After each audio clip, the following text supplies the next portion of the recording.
नमस्कार दोस्तों, स्वागत है आपका सिर रवि क्लासेज में। इससे पहले वैदिक सभ्यता का एक वीडियो है वो डाल रखा है। दूसरा वीडियो ये 51 से लेकर के 100 तक क्वेश्चन करेंगे। पहले वाले वीडियो में 1 से लेकर के 51 तक क्वेश्चन है वो हमने कर लिए थे। इस बार 51 से 100 तक हम करेंगे।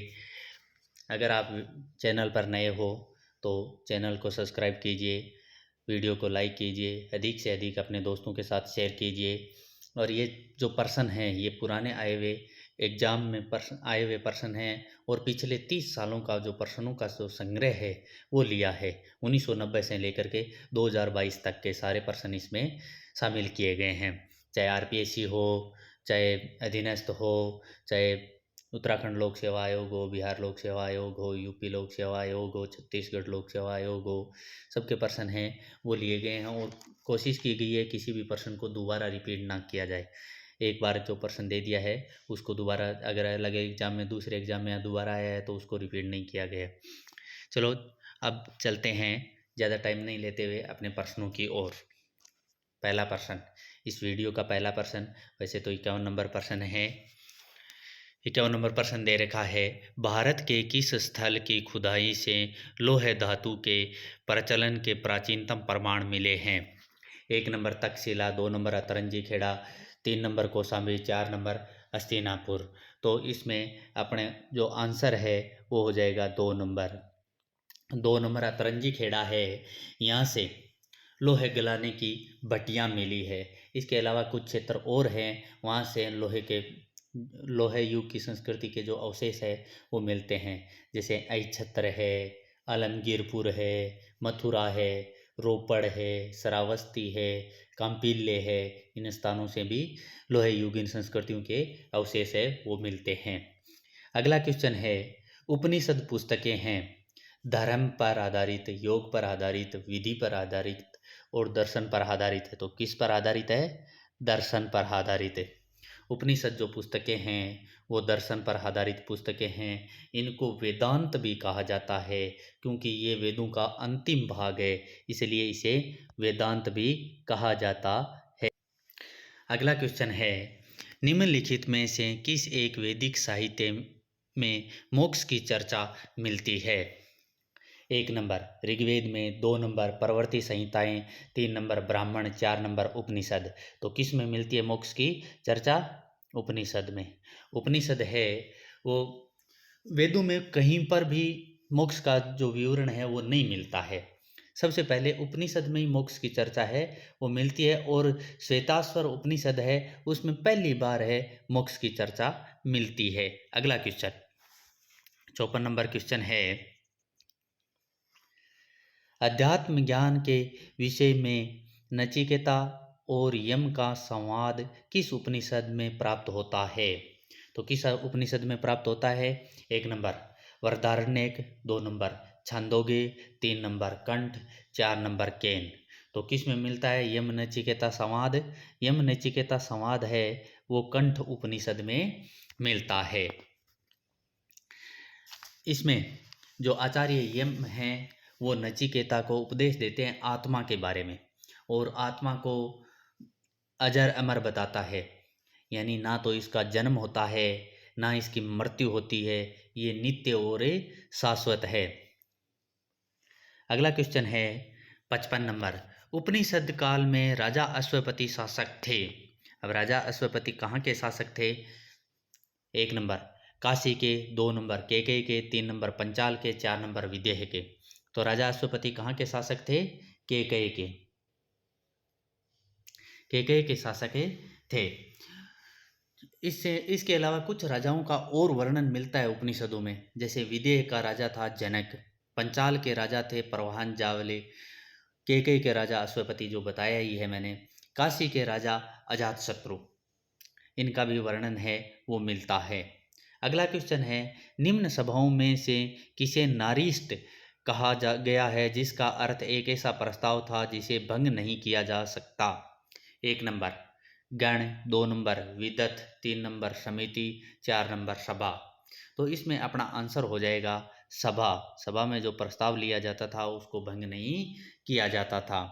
और ये सभा समिति विदत है, ये एक प्रकार की कबीलाई परिषदें होती थी। और सभा है, ये मुख्यतः बुजुर्ग लोग इसमें शामिल होते थे। बुजुर्ग मुख्य लोग जो कबीले के मुख्य लोग होते थे वो इसमें शामिल होते थे। ऋग्वेद में इसका वर्णन 8 बार मिलता है। बाद में जैसे मान लो समिति है, समिति में संपूर्ण जनता शामिल होती थी और ये आम सभा थी, वर्तमान में लोकसभा के जैसे थी। और इसका ऋग्वेद में वर्णन है वो 9 बार मिलता है। अब अगला क्वेश्चन है, इसके बाद में विदत। विदत है वो आर्यों की प्राचीन, सबसे प्राचीन संस्था है अगर कोई थी, वो थी विदत। अगला क्वेश्चन 57 नंबर क्वेश्चन में दे रखा है, निम्नलिखित में से कौन सा वेद अंशतः गद्य में है? 1 number Rigveda, 2 number Samaveda, 3 number Yajurveda, 4 number Atharvaveda. तो कौन सा वेद है जो अंशतः गद्य में है? तो इसमें अपना आंसर हो जाएगा अथर्ववेद। अथर्ववेद वेद है वो चारों वेदों में सबसे ज़्यादा लोकप्रिय वेद था। इसका नामकरण है वो अथर्व ऋषि के नाम पर पड़ा था और एक ऋषि और थे अंगिरस ऋषि। तो इस दोनों के नामों को मिलाकर अथर्वागिरस भी इसका नाम पड़ता है। इसे ब्रह्मवेद, श्रेष्ठ वेद कहा जाता है। ये 2 नाम और भी मिलते हैं इसके, ब्रह्मवेद, श्रेष्ठ वेद। और इसकी 2 शाखाएं थी या 2 संहिताएं थी, शौनक और पीपलाद। अगला क्वेश्चन है 58 नंबर, ऋग्वेद संस्कृति का मुख्य क्षेत्र था। अब ऋग्वेद संस्कृति का मुख्य क्षेत्र कौन सा था? सिंधु गंगा के मध्य का क्षेत्र, पंजाब और दिल्ली का क्षेत्र, सिंधु घाटी क्षेत्र, स्वात और सिंधु के बीच का क्षेत्र। तो इसमें अपना आंसर हो जाएगा सिंधु गंगा का क्षेत्र। 1 नंबर अपना आंसर है वो सही हो जाएगा, क्योंकि सिंधु और गंगा इन 2 नदियों का बहुत वर्णन है वो मिलता है। और गंगा तक ऋग्वेद काल में गंगा का एक बार विवरण मिलता है। तो गंगा तक आर्य ऋग्वेद कालीन आर्यों की जानकारी थी। अगला क्वेश्चन, ऋग्वेदिक राजा कोई प्रशासनिक तंत्र नहीं रखता था, क्योंकि राजा ऐसा नहीं चाहता था। राजपद आनुवंशिक नहीं था, यह सामाजिक संरचना के अनुकूल नहीं था। ऋग्वेदिक अर्थव्यवस्था इसके उपयुक्त नहीं थी। तो इसमें अपना आंसर हो जाएगा 4 नंबर। 4 नंबर आंसर है वो अपना सही हो जाएगा, क्योंकि ऋग्वेदिक जो अर्थव्यवस्था थी वो इसके उपयुक्त नहीं थी, क्योंकि उस समय ज़्यादातर राजतंत्र प्रचलित था और राजा को राजन कहा जाता था। और कई स्थानों पर उसे जनस्य गोपा यानी जन का रक्षक, पूरा भेदा, दुर्गों का भेदन करने वाला भी कहा जाता था। और राजा को भूमि का स्वामी नहीं समझा जाता था, वो भूमि का स्वामी नहीं होता था, वो केवल युद्ध का नेता होता था। अगला क्वेश्चन है, निम्नलिखित में से कौन सा वक्तव्य वैदिक स्त्री के संदर्भ में असंगत है? 1 नंबर, स्त्री सभाओं में भाग लेती थी। 2 नंबर, स्त्री यज्ञ में भाग लेती थी। 3 नंबर, स्त्री वैदिक शिक्षा की अधिकारिणी थी। 4 नंबर, परिवार मात्र सत्तात्मक था। तो इसमें अपना आंसर हो जाएगा 4 नंबर, परिवार मात्र सत्तात्मक था, क्योंकि परिवार मात्र सत्तात्मक हड़प्पा सभ्यता में था, न कि वैदिक सभ्यता में। वैदिक सभ्यता में परिवार है वो पितर सत्तात्मक था। स्त्री है यज्ञ में भाग लेती थी और यज्ञ में स्त्री के बिना अपूर्ण माना जाता था। और वैदिक शिक्षा की अधिकारिणी थी। कई जो विदुषी महिलाएं हुई है उन्होंने वैदिक मंत्रों की रचना की है, जैसे अपाला, घोषा, विश्ववरा, इस प्रकार की कई महिलाएं हुई है जिन्होंने वैदिक मंत्रों की रचना की है और सभा में भाग लेती थी। ऋग्वेद काल में सभा में भाग लेती थी, उत्तर वैदिक काल में उनको ये अधिकार समाप्त हो गया था। अगला क्वेश्चन 61 नंबर, किस कारण से गण संघ क्षेत्रों को वैदिकोत्तर काल में मलेच्छ देश के रूप में इंगित किया? 1 नंबर है वर्ण श्रेणी क्रम का नहीं होना। 2 नंबर है वैदिक कर्म कांडों से विमुक्ता। 3 नंबर है गो हत्या प्रचलन। 4 नंबर है मलेच्छ भाषा बोलना। तो इसमें अपना आंसर हो जाएगा 2 नंबर, वैदिक कर्म कांडों से विमुक्ता। अगला क्वेश्चन है 62 नंबर, निम्न में से कौन सा शुक्ल यजुर्वेद की संहिता है? शुक्ल यजुर्वेद की संहिता 1 नंबर कंठ उपनिषद, 2 नंबर मैत्रायणी संहिता, 3 नंबर तैत्तिरीय संहिता, 4 नंबर वाजसनेयी संहिता। तो कौन सी वाजसनेयी संहिता है? वो शुक्ल यजुर्वेद की संहिता है। अगला क्वेश्चन है 63 नंबर क्वेश्चन में दे रखा है, जल प्लावन की कथा जिसमें एक अलौकिक मछली द्वारा मनु की रक्षा करने का विवरण है, सविस्तार कहाँ मिलता है?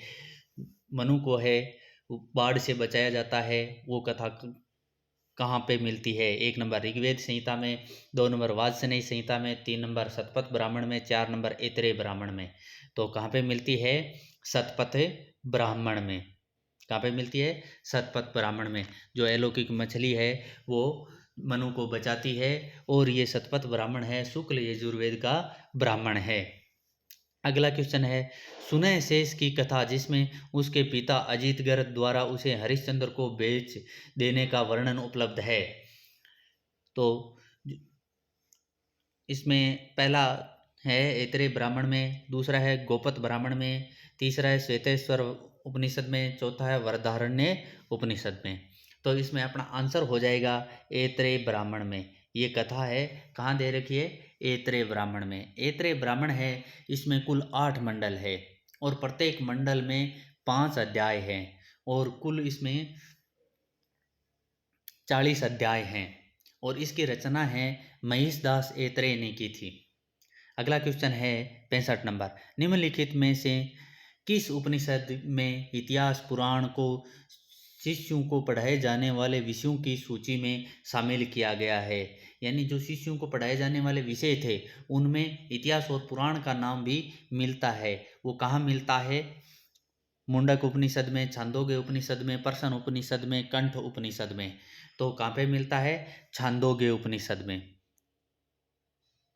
उपनिषद का अर्थ होता है समीप बैठना, यानी विद्या प्राप्ति के लिए गुरु के समीप बैठना। और ये उपनिषद है वैदिक साहित्य का अंतिम भाग है। इन्हें वेदांत भी कहा जाता है और इनकी संख्या है 108। अगला क्वेश्चन है 66 नंबर, निम्नलिखित में से वैदिक साहित्य का सही क्रम कौन सा है? अब वैदिक साहित्य है उसका सही क्रम है देखना है।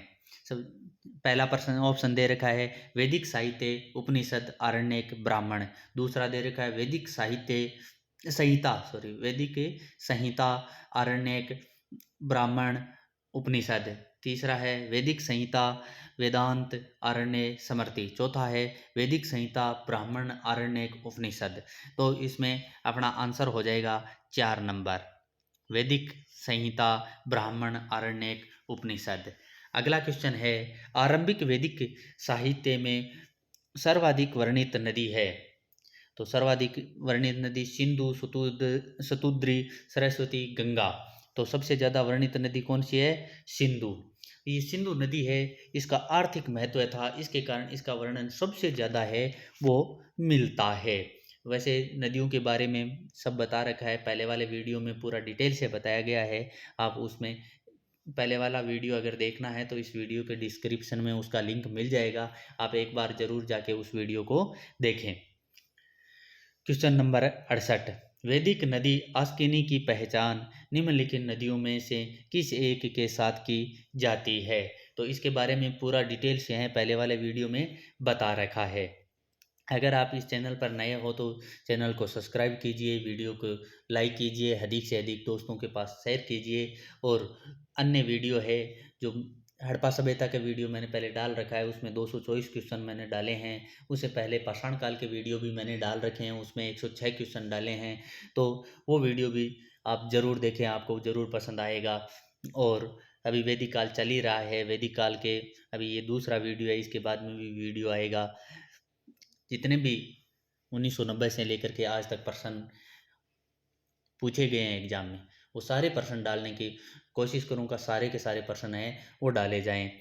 और इसमें जो अपना 68 नंबर क्वेश्चन था उसमें आंसर हो जाएगा चेनाब। आस्किनी की पहचान है वो चेनाब के रूप में की जाती है। अगला क्वेश्चन 69 नंबर क्वेश्चन है, ऋग्वेद में निम्नलिखित किस नदियों का उल्लेख अफगानिस्तान के साथ आर्यों के संबंध का सूचक है? आस्किनी, पुरुषनी, कुंभा, क्रुमो, विपासा, सतोद्री। तो इसमें अपना आंसर हो जाएगा 3 नंबर। मैंने नदियों के बारे में पूरा डिटेल से बता रखा है, कौन कौन सी 4 नदियां अफगानिस्तान में थी। अफगानिस्तान में जो 4 नदियां थी उसका नाम भी बता रखा है। उसके बाद में 14 नदियों का जो वर्णन ऋग्वेद काल में मिलता है, ऋग्वेद में उनका पूरा विवरण है, मैंने बता रखा है उसमें। और किस नदी को कितनी बार नाम आया है वो भी उसमें वीडियो में बता रखा है, तो प्लीज़ आप पहले वाला वीडियो ज़रूर देखें। इसमें जो अफगानिस्तान की 4 नदियाँ हैं, कुंभा, इसे काबुल नदी भी कहा जाता है, क्रुमु, कुर्म नदी कहा जाता है, और एक अगली नदी है गोमती, गोमल, और सुवास्तु, स्वात। ये 4 नदियाँ जो अफगानिस्तान में बहती थी। अगला क्वेश्चन है 70 नंबर, निम्नलिखित में से किस उपनिषद में याज्ञवल्क्य के मैत्रेयी संवाद मिलता है? याज्ञवल्क्य के मैत्रेयी संवाद ये बहुत ही प्रसिद्ध प्रश्न है, बार बार पूछा जाता है, और इसका जो आंसर है वो हो जाएगा वृहदारण्यक उपनिषद। कौन सा उपनिषद? वृहदारण्यक उपनिषद। इसमें याज्ञवल्क्य के गार्गी संवाद है वो मिलता है। अगला क्वेश्चन है 71 नंबर, जन्म से पूर्व किया जाने वाला अनुष्ठान। जन्म से पूर्व किया जाने वाला अनुष्ठान। 1 नंबर जातकर्म, 2 नंबर व्रतादेश, 3 नंबर समावर्तन, 4 नंबर सीमांतोनयन। तो कौन सा है? सीमांतोनयन। सीमांतोनयन है वो जन्म से पूर्व किया जाता है। जन्म से पूर्व वैसे 16 संस्कारों में 3 संस्कार किए जाते थे। पहला है गर्भाधान, दूसरा है पुष्वन, और तीसरा है सीमांतोनयन। गर्भाधान है वो जीवन का प्रथम संस्कार माना जाता था, और विवाह उपरांत ऋतु काल में समागम के समय ये संस्कार होता था। पुष्वन दूसरा संस्कार था, और ये पुत्र प्राप्ति हेतु गर्भाधान के तीसरे माह में किया जाता था, और स्त्री की नाक में सड्रस डाला जाता था। और जो तीसरा संस्कार है सीमांतोनयन, वो प्रेत बाधा को दूर करने हेतु किया जाता था, और गर्भाधान के चौथे माह में ये संस्कार संपन्न किया जाता था। इसमें स्त्री का जो पति होता था वो स्त्री के केश उन्नयन करता था। अगला क्वेश्चन है 72 नंबर, निम्नलिखित में से किस पुराणों को उसके रचनाकारों ने पुरातन इतिहास से कहा है? 1 नंबर है विष्णु एवं भविष्य पुराण, 2 नंबर है ब्रह्मांड एवं भागवत पुराण, 3 नंबर है मत्स्य एवं वायु पुराण, 4 नंबर है वायु एवं विष्णु पुराण। तो इसमें अपना आंसर हो जाएगा 3 नंबर, मत्स्य एवं वायु पुराण। अगला क्वेश्चन है 73 नंबर, निम्नलिखित का विचार कीजिए धर्मशास्त्र नामक ग्रंथों के अंतर्गत सम्मिलित है। 1 नंबर धर्मसूत्र, 2 नंबर स्मृतियाँ, 3 नंबर स्मृतियों पर टीकाएँ, 4 नंबर निबंध। तो ये सभी ग्रंथ है वो धर्मशास्त्रों में सम्मिलित है, इसलिए अपना आंसर हो जाएगा 4 नंबर। 4 नंबर अपना आंसर है वो राइट हो जाएगा। अगला क्वेश्चन 74 नंबर। 74 नंबर क्वेश्चन है, एक तरफ संहिता दे रखी है, दूसरी तरफ ब्राह्मण ग्रंथ दे रखे हैं, निम्नलिखित में से कौन सा युग्म सुमेलित नहीं है? सुमेलित नहीं है वो पूछा गया है। 1 नंबर पर है ऋग्वेद कौशितकी, तो ये सही है। दूसरा सामवेद अद्भुत, ये भी सही है। 3 नंबर कर्षण यजुर्वेद शतपथ, ये गलत है। कर्षण यजुर्वेद का नहीं है, शुक्ल यजुर्वेद का शतपथ है, और अथर्ववेद का गोपथ, ये सही है। तो अपना आंसर हो जाएगा 3 नंबर। अगला क्वेश्चन है, वैदिक धर्म के विषय में असत्य कथन पहचानिए। वैदिक मंत्र विविध देवों का स्तुतिगान करते हैं, और साथ ही विश्व देवा के रूप में संयुक्त रूप से, ये सही है। और अगला है, वैदिक देव परिवार में विश्वकर्मा और प्रजापति की उपस्थिति एकेश्वरवाद का प्रमाण है, ये भी सही है। सत्य एक है और ऋषि उसे विविध नामों से अभिहित करते हैं, ये भी सही है। और अगला है, वैदिक ऋषि प्राकृतिक शक्तियों का मानवीकरण करते प्रतीत होते हैं, ये गलत है। तो इसलिए अपना आंसर हो जाएगा 4 नंबर। अगला क्वेश्चन 76 नंबर, निम्नलिखित में से किसने आर्कटिक क्षेत्र को आर्य भाषा भाषियों का मूल स्थान होने का सिद्धांत का प्रतिपादन किया था? 1 number Max Muller, 2 number Edward mayor, 3 number बाल गंगाधर तिलक, 4 नंबर हर्जफील्ड। तो इसमें अपना आंसर हो जाएगा 3 नंबर बाल गंगाधर तिलक। अलग अलग विद्वानों ने अपना मत दिया है, अलग अलग विद्वान अलग अलग क्षेत्र से संबंधित बताते हैं। आर्यों का तिलक है वो अंटार्कटिक क्षेत्र, आर्कटिक क्षेत्र या उत्तरी ध्रुवीय क्षेत्र मानते हैं। और मैक्स मूलर है, उनका मानना है मध्य एशिया। दयानंद सरस्वती ने कहा था तिब्बत। एडवर्ड मेयर ने कहा था पामीर का पठार, कि पामीर के पठार से आर्य आए थे। हर्जफील्ड है, इन्होंने कहा था रूसी तुर्किस्तान इनका आर्यों का मूल स्थान है। एस.सी. दास है, उन्होंने कहा था सप्त सिंधु प्रदेश है वो आर्यों का मूल स्थान है। पी गाइल्स है, उन्होंने कहा था हंगरी की एक नदी है उन्हें डेन्यूब नदी, तो वहाँ से आए थे। जे.डी. रीड है, उन्होंने कहा बैक्टीरिया से आए थे। और विलियम जोन्स है, उन्होंने कहा आर्यों का मूल स्थान है यूरोप है। अब अगला क्वेश्चन है 77 नंबर। 10 राजाओं के युद्ध में भरतों का पुरोहित कौन था? 1 number Vishwamitra, 2 number Vashishtha, 3 number Atri, 4 number Bhrigu. तो इसमें भरतों का पुरोहित कौन था? वशिष्ठ। और इसी के कारण युद्ध हुआ था, क्योंकि विश्वामित्र को हटा करके सुदास ने वशिष्ठ को अपना पुरोहित बना लिया था। और इससे गुस्सा होकर विश्वामित्र ने 10 राजाओं का संघ बनाया और सुदास पर आक्रमण कर दिया। उसमें विजय सुदास की होती है। अब अगला क्वेश्चन है 78 नंबर। प्रकाशित ऋग्वेद संहिता किस शाखा की है? शौनक, अश्वलायन, शाकल, सांख्यायन। तो इसमें अपना आंसर हो जाएगा शाकल, 3 नंबर। अगला क्वेश्चन 79 नंबर। 79 नंबर प्रश्न है निम्नलिखित में कौन उपनिषद गद्य में लिखा गया है? कौन सा उपनिषद गद्य में लिखा गया है? 1 नंबर ईश, 2 नंबर कंठ, 3 नंबर बृहदारण्यक, 4 नंबर श्वेतेश्वर उपनिषद। तो इसमें अपना आंसर हो जाएगा बृहदारण्यक उपनिषद। और भी उपनिषद है जो गद्य में लिखे गए हैं। छांदोग्य है, तैत्तिरीय है, ऐतरेयी है, कौशितकी है और केन उपनिषद है, वो भी गद्य में लिखे गए हैं।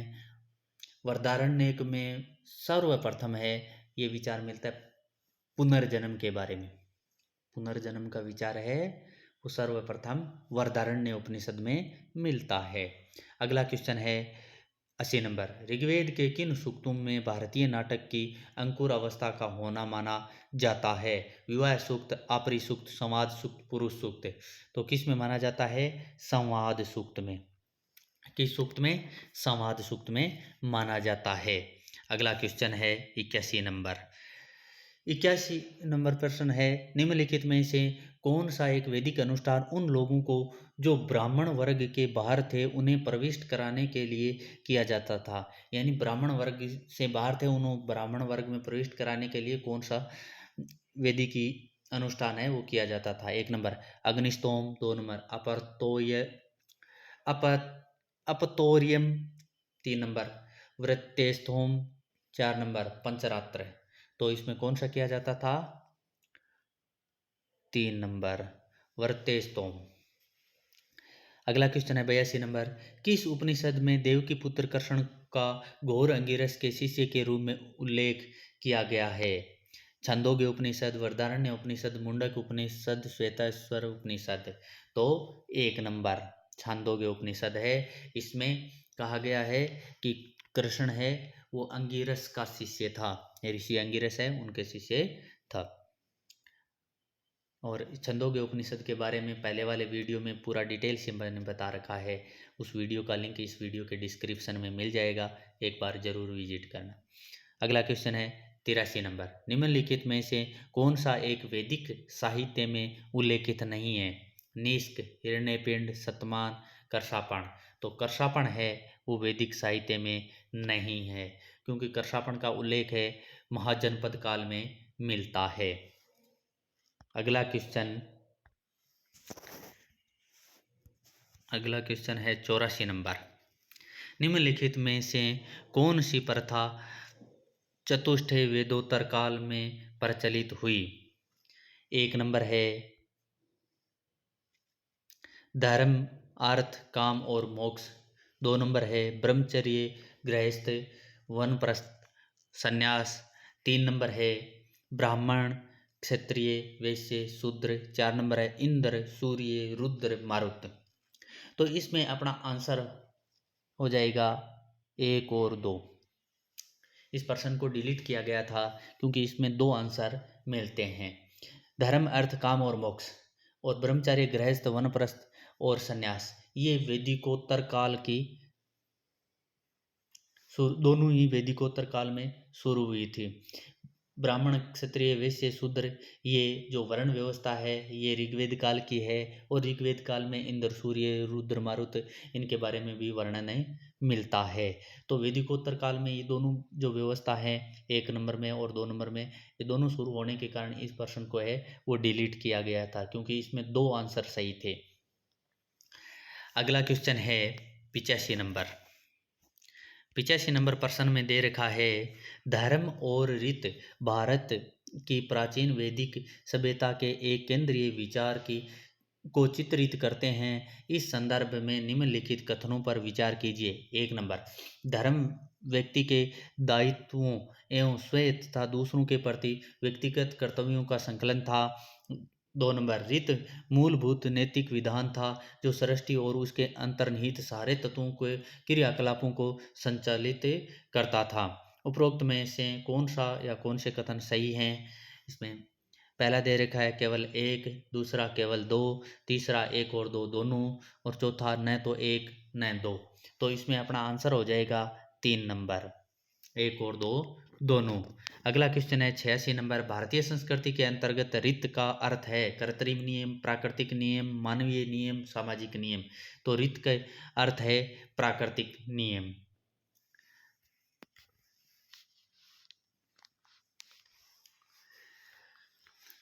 ऋग्वेद काल में है रीत का कई जगह वर्णन मिलता है और जो रीत के देवता हैं उनको ऋतस्य गोपा कहा जाता था और उनको रीत का देवता माना जाता था।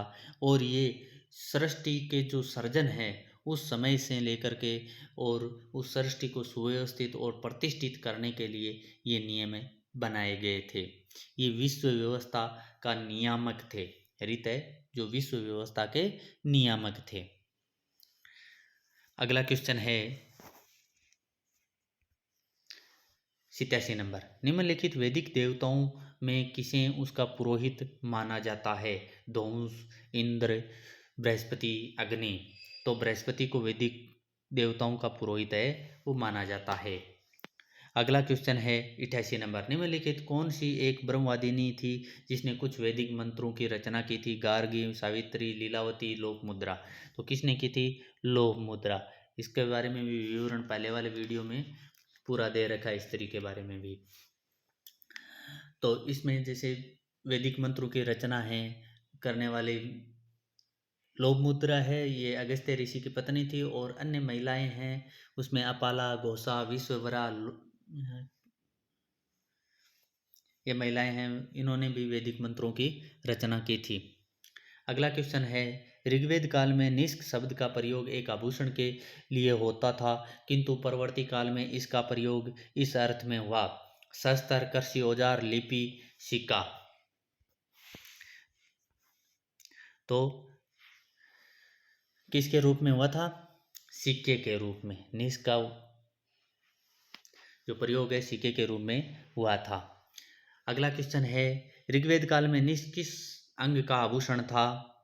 तो ऋग्वेद काल में जो निष्क है वो गले के आभूषण के रूप में निष्क है वो एक प्रकार का हार था ऋग्वेद काल में। और परवर्ती काल में सिक्के के रूप में निष्क उपयोग में होने लगा था और गले का हार है वो था ऋग्वेद काल में। अगला क्वेश्चन है 91 नंबर। प्राचीन भारत में निशाका जाने जाते हैं: गायें, तांबे के सिक्के, चांदी के सिक्के, स्वर्ण आभूषण।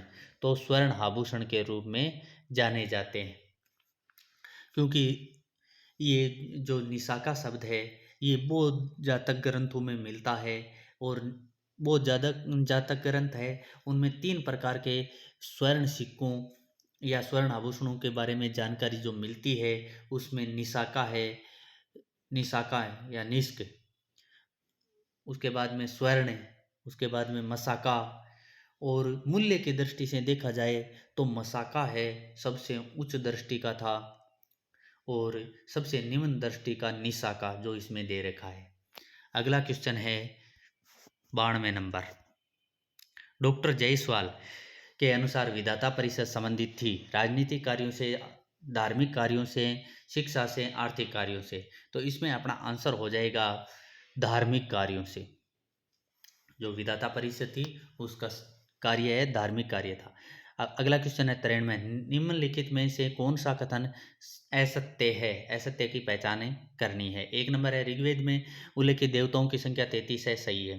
दूसरा है वेदांगों की संख्या, वेदांगों लिख दिया, वेदांगों की संख्या 6 है, सही है। ऋग्वेद 6 मंडल में विभक्ता नहीं 10 मंडल में विभक्ता, यही गलत है और यही अपना आंसर हो जाएगा। चारों वर्णों के विषय में प्राचीनतम उल्लेख ज्वालोपनिषद में मिलता है, ये भी सही है। अगला क्वेश्चन है 94 नंबर। ऋग्वेद में आर्य शब्द किसका वाचक है। जाति का, व्यवसाय का, धर्म का, गुण का। तो ऋग्वेद में जो आर्य शब्द है वो गुण का वाचक है। अगला क्वेश्चन है निम्नलिखित ग्रंथों में से कौन से ग्रंथ संवाद शैली में लिखे गए हैं। 1 नंबर है धर्मसूत्र, 2 नंबर है उपनिषद, 3 नंबर है ब्राह्मण, 4 नंबर है संहिता। तो उपनिषद है वो संवाद शैली में लिखे गए हैं। अगला क्वेश्चन 96 नंबर। सत्यमेव जयते किस ग्रंथ में मिलता है। 1 नंबर ऋग्वेद में, 2 नंबर तैत्तिरीय आरण्यक में, 3 नंबर वरदारण्य उपनिषद में, 4 नंबर मुंडको उपनिषद में। तो किस में मिलता है, मुंडको उपनिषद में। मुंडको उपनिषद में एक वाक्य और मिलता है, यज्ञ की तुलना टूटी हुई नाव से की गई है। और ये दोनों ही प्रश्न काफ़ी फेमस है, बार बार पूछे जाते हैं। यानी सत्यमेव जयते किस उपनिषद में है और यज्ञ की तुलना टूटी हुई नाव से किस उपनिषद में की गई है। इस प्रकार के प्रश्न हैं वो बहुत आते हैं। अगला क्वेश्चन है 97 नंबर। ऋग्वेदिक काल का प्रमुख राजकीय पदाधिकारी था। 1 नंबर ग्रामणी है, ग्रामणों लिख दिया, ग्रामणी है। दूसरा है राजपति, तीसरा पुरोहित, चौथा सेनानी। तो इसमें सबसे प्रमुख पूछा गया है, प्रमुख कौन सा है। तो प्रमुख है पुरोहित। वैसे तो ऋग्वेद काल में 3 पदाधिकारियों के वर्णन मिलता है, पुरोहित, सेनानी, ग्रामणी, परंतु सबसे प्रमुख है वो पुरोहित था। अगला क्वेश्चन 98 नंबर। 98 नंबर प्रश्न है प्रजापति की पुत्रियों के नाम हैं। उषा, अदिति, 2 नंबर सभा समिति, 3 नंबर घोषा अपाला, 4 नंबर उमा और सरस्वती। तो प्रजापति की पुत्रियां सभा और समिति, सभा और समिति को ऋग्वेद में प्रजापति की पुत्रियां कहा है, प्रजापति की 2 पुत्रियां कहा है। अगला क्वेश्चन है 99 नंबर। ऋग्वेद काल में निष्क किसकी इकाई था। भूमि की, मूल्य की, स्वर्ण की, रजत की। निष्क है वो मूल्य की इकाई था ऋग्वेद काल में। अगला क्वेश्चन, इस वीडियो का अंतिम क्वेश्चन 100 नंबर। निम्न में से कौन सा हिंदू आश्रम व्यवस्था की श्रेणी में नहीं आता। गृहस्थ आश्रम, वनप्रस्थ आश्रम, वर्ध आश्रम, संन्यास आश्रम। आश्रम है हिंदू व्यवस्था में 4 आश्रम बताए गए हैं, उसमें से पहला है ब्रह्मचर्य, दूसरा है गृहस्थ, तीसरा है वनप्रस्थ, चौथा है संन्यास। उसमें वर्ध आश्रम नहीं आता, इसलिए अपना आंसर हो जाएगा वर्ध आश्रम। इसी के साथ अपने 100 प्रश्न हैं वो पूरे हो जाते हैं। अगर आपको वीडियो अच्छा लगे तो चैनल को सब्सक्राइब कीजिए, वीडियो को लाइक कीजिए, अधिक से अधिक अपने दोस्तों के साथ शेयर कीजिए। धन्यवाद।